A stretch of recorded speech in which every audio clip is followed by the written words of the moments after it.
being blocked because people in control of the fake man-made climate change movement are protesting that they would harm the environment because they release some CO2.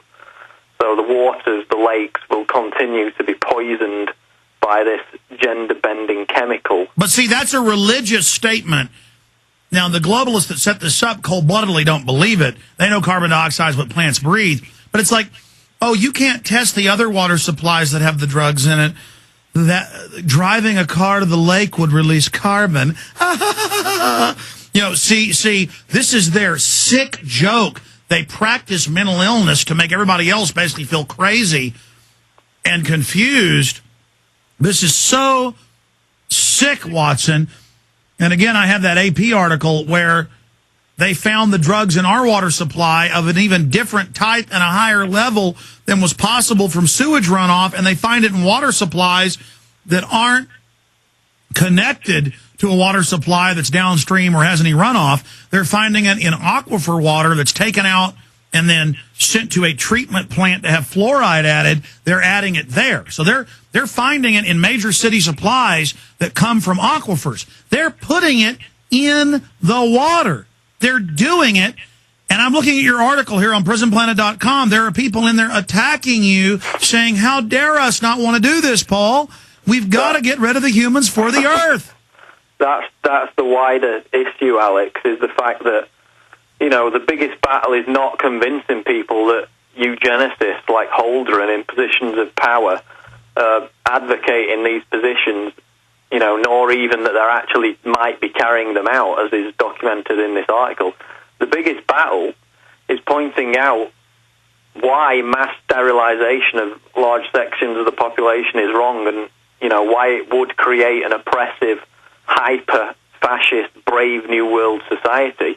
Because, as you just mentioned, I would say, from my experience, that most people agree with the top eugenicists that the useless eaters need to be sterilized, without realizing that such programs would target everyone, not just brown people, not just people on welfare. Well, that's because everyone. In movies and TV, I mean, half the science fiction movies I've seen or more will have a scene where, why'd you join up for the military corps? Take Starship Troopers. Oh, you got to be a citizen to have babies, and I want to have babies. Or, I mean, I'm a science fiction fan. When I had time, I'd watch science fiction movies. I'd say more than half has a message of, in the future, you got to have a license to have kids. It's predictive programming. And so people think this is the knowledgeable thing. I mean, I have some family who's dead now, but she was sit around and talk about the white trash and how they, you know, might need to, you know, are breeding too much. And so it was just an accepted knowledge. Listen, 34 states passed laws for forced sterilization by 1931. I mean, Hitler got all his ideas from England and the U.S. So all the big robber barons are into this. So, yeah, no, exactly. Listen, I have yuppies emailing me. I see them on the street. I mean, Dr. Pianka gets a standing ovation. So do all these other eugenicists. They are the majority in the power structure. And they, though, go, wait a minute, the elite wants to kill us, and that's a good idea, but I trust it and give it to my kid, but I trust him and drink the water. Because, again, they think they're the elite. Man, they are idiots, my friend. Yeah, it's all very liberal, isn't it? I mean, the liberals also champion somebody like Marie Stopes, who was recently honoured in Britain by getting her own stamp.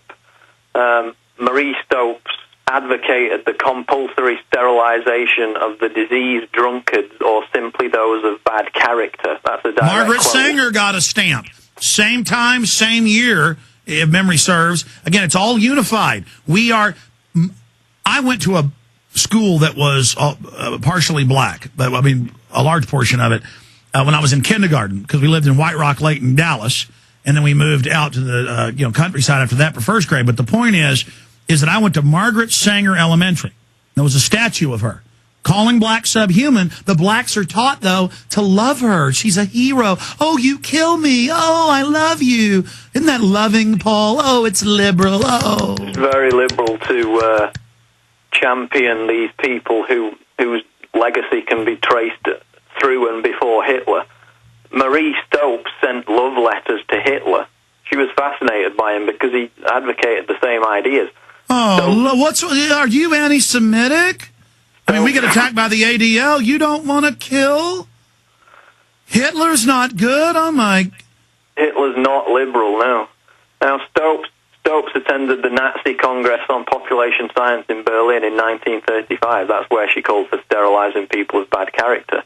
And she also concentrated her abortion clinics in poor areas because she wanted to reduce the birth rate of the lower but that's classes. not just them. Ruth Bader Ginsburg gave an AP interview and said, we can't get rid of abortion. We have to get rid of, quote, populations we don't want. Right. I mean, these people are everywhere. You know what? I got an idea, Paul. How about if we're over, why don't they just kill themselves? I mean, all these people can just kill themselves. Oh, but see, they can't. Their lives have value, and they have to oversee killing us. Right. And those people are now working through organizations such as the Galton Institute, which was formerly known as the Eugenics Society. Marie Stopes left most of her estate to the Eugenics Society, and now the Eugenics Society, known as the Galton Institute, supports funding for the practical delivery of family planning facilities, especially in developing countries. So, in other words, the same organization that once advocated sterilizing black people to achieve racial purity in line with what Hitler and the Nazis wanted, are now bankrolling abortions and sterilization in the third world. But the bigger issue is Bill and Melinda Gates, Ted Turner, all of them meeting Warren Buffett in secret, and it comes out mainstream news to curb overpopulation. That's coming up in your phone calls with Paul Watson right here on Genesis. The elite that govern our planet are poisoning our water, our air, and our food because the same White House chief of science wants the chemtrails.